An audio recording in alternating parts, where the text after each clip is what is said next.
నమస్కారం మేడం. నేను ప్రణవ్ వాళ్ళ మదర్ని మాట్లాడుతున్నాను. ప్రణవ్ని మీ క్లాస్లో జాయిన్ చేసినప్పటి నుండి ఇప్పుడు లెవెల్ 4 వరకు కూడా అంతే హార్డ్ వర్క్, అంతే ఇష్టంతో అదే రిజల్ట్తో వస్తుంది మ్యామ్.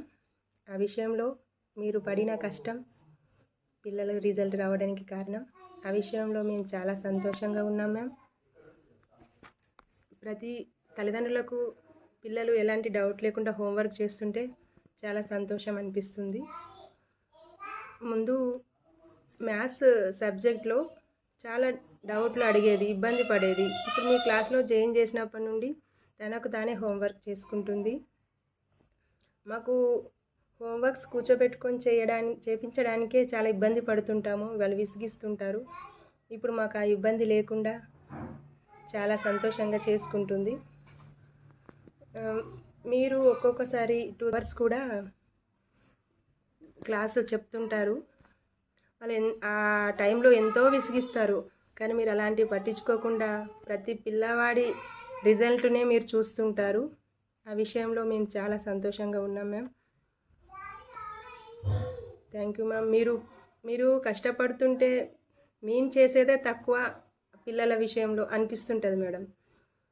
మేము కూడా నేర్చుకుంటున్నాం మ్యామ్. ఇంకా కష్టపడాలి పిల్లల విషయంలో.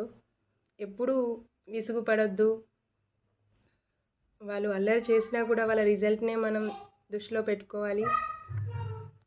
మన వర్క్లో ఒత్తిడితో పిల్లలను మనం సరిగ్గా వాళ్ళు అడిగినప్పుడు చూసుకోలేకపోతాం, కానీ మీ క్లాసు విన్నప్పుడు, మీ మాటలు వింటున్నప్పుడు మాకు అలాంటివి పట్టించుకోకుండా పిల్లల రిజల్ట్నే చూసుకోవాలి అనిపిస్తూ ఇంకా చెయ్యాలి అనిపిస్తుంటుంది మేడం.